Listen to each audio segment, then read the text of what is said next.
Writing Prompt Wednesday. Let's go, guys. Write about a person sent back to Earth with a mission after getting abducted by aliens.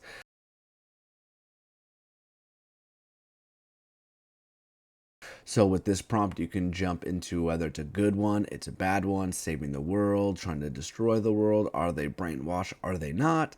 This will help you break through writer's block if you're stuck with the story you're working on now. Remember, these writing prompts helped you jumpstart either a new story or jumpstart your mind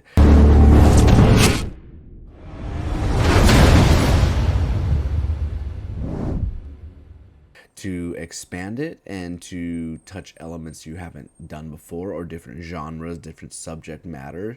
So, utilize these, the words flow. And remember, when you do writing prompts, just write without stopping. It's the best way to utilize a writing prompt.